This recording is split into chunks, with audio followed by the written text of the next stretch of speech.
नमस्कार साथियों। तो चलिए आज हम डिस्कस करते हैं हमारी चट्टानों के बारे में। हमारा नेक्स्ट टॉपिक ज्योग्राफी में यानी कि रॉक्स।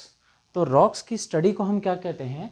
पेट्रोलॉजी। तो सिंपल सी बात ये कि हमारी जो लिथोस्फीयर है, लिथोस्फीयर पे जो हमारा सॉलिड सब्सटेंस है उसको हम कहते हैं रॉक्स, यानी कि चट्टानें हैं क्या वास्तविक में कंपोजिशन ऑफ मिनरल्स और टू और मोर सब्सटेंसेस, यानी कि दो या दो से ज़्यादा धातुओं के मिश्रण को हम क्या कहते हैं? चट्टान, जो हमारी पृथ्वी पर ठोस अवस्था में मौजूद है। यानी कि the solid material over the earth crust which is in the form of composition of minerals. ठीक है, तो एक या दो से ज़्यादा जो मिनरल्स हमारे एक साथ जुड़ के जो कंपोजिशन बनाए हुए हैं which is present in the solid form over this earth crust. ठीक है, तो वो हमारा क्या है? सारा का सारा रॉक की मटेरियल पूरी अर्थ पे। और अगर हम पूरी पृथ्वी की बात करें तो हमारी सबसे सॉफ्ट रॉक कौन सी है? वो है टैल्क, यानी कि जो हमारा टेल्कम पाउडर, जिससे हम पाउडर जो कॉस्मेटिक इंडस्ट्री में यूज़ होता है।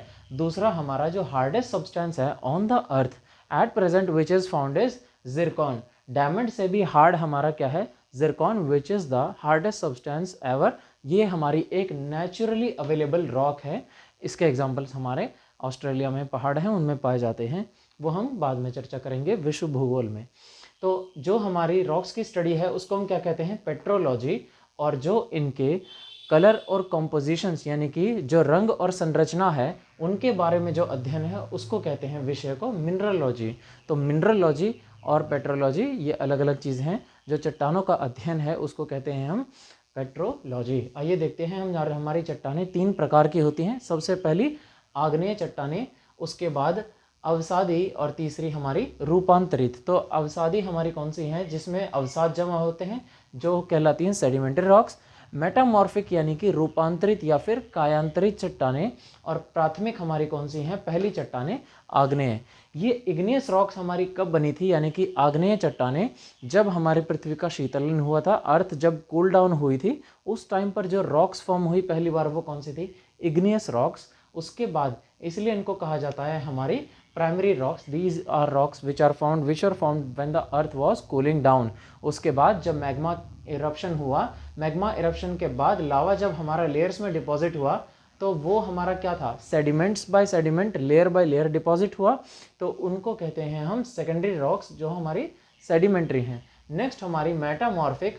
जो ये सेडिमेंट्री रॉक्स थी, इन सेडिमेंट्री रॉक्स के लेयर बाय लेयर जमा होने के बाद जब इनका डिपोजिशन हुआ अर्थ के और लेयर्स के अंदर, तो जो हमारी फर्स्ट लेयर थी सेडिमेंट्री, उसके ऊपर जब एक्सट्रीम टेम्परेचर एंड प्रेशर बढ़ा अर्थ के इंटीरियर में जाने के बाद, तो वो बिल्कुल नई रॉक में कन्वर्ट हो गई। यानी कि उसकी जो कलर और कंपोजिशन, जो उसका केमिकल स्ट्रक्चर है, वो बिल्कुल चेंज हो गया। इसीलिए वो हमारी क्या कहलाई? कायांतरित, यानी कि मेटामॉर्फाइड रॉक्स। ठीक है, तो ये हमारी टर्शरी रॉक्स बनी, sedimentary, and the first were primary rocks. उसके बाद जो इग्नियस रॉक्स हैं, इनकी प्रॉपर्टी होती कैसी है कि जब हमारी आग्नेय चट्टानें, मोल्टन मैग्मा हमारा पृथ्वी के नीचे, देखिए ये हमारी अर्थ की क्रस्ट है, और इस क्रस्ट के नीचे जो हमारा मैग्मा जमा हो रखा है, ये हमारा मोल्टन मैग्मा है। यानी कि अगर हम बात करें यहाँ से, तो जो ये मोल्टन मैग्मा है, ये इसके अंदर ये पूरा क्या है? लिक्विड फॉर्म है, और लिक्विड में कोई लेयर नहीं होती। तो यहाँ पर इस लेयर में, यानी कि इग्नियस रॉक्स में कभी भी कोई लेयर नहीं पाई जाती। दूसरा हमारा जो सेकेंडरी है, इनके अंदर हमारे लेयर्स पाई जाती हैं, क्योंकि ये लेयर बाय लेयर ही अर्थ के ऊपर आकर डिपॉजिट हुई हैं।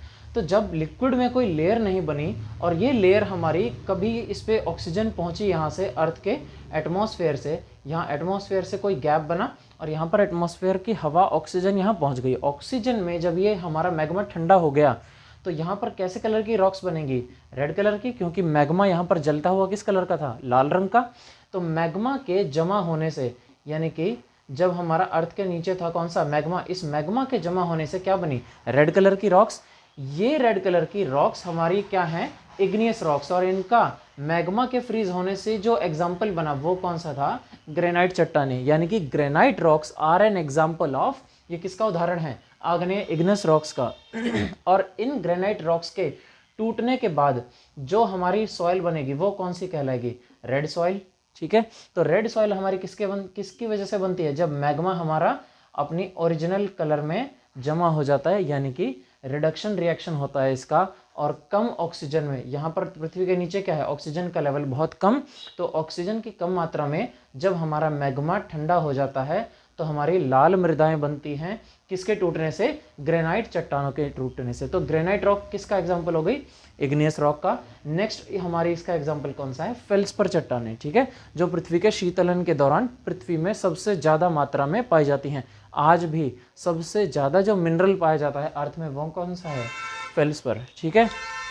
उसके बाद हम देखते हैं नेक्स्ट हमारी कैटेगरी है सेडिमेंट्री रॉक्स की, और ये सेडिमेंट्री यानी कि लेयर्ड रॉक्स में, अच्छा एक बात बताइए, जो हमारी ये लेयर्स हैं, क्या यहाँ पर कोई लेयर बनी है इस लिक्विड में? जब ये मैग्मा हमारा जमा हुआ कोई लेयर नहीं पाई गई, तो क्या इसके अंदर कोई भी हमारे ऑर्गेनिक मटेरियल दफन हुआ है? यानी कि पेड़ पौधे जीव जंतु वगैरह, इसके अंदर कोई ऑर्गेनिक मटेरियल नहीं बना।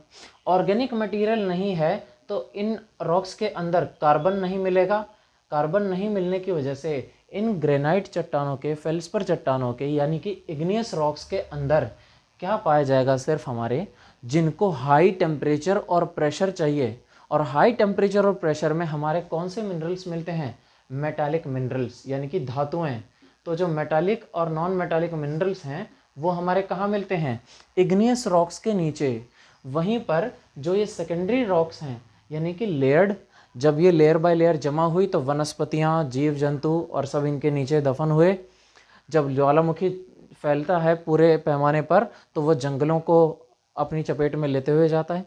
तो जब हमारा सारा organic material in layer by layer rocks के नीचे जमा होता गया तो कई सालों बाद क्या होगा? हज़ारों सालों बाद जो ये हमारा मटेरियल जमा हुआ है इन लेयर्ड रॉक्स के नीचे, वो किस में कन्वर्ट हो जाएगा? पेट्रोलियम में, क्रूड ऑयल में और नेचुरल गैसेस में।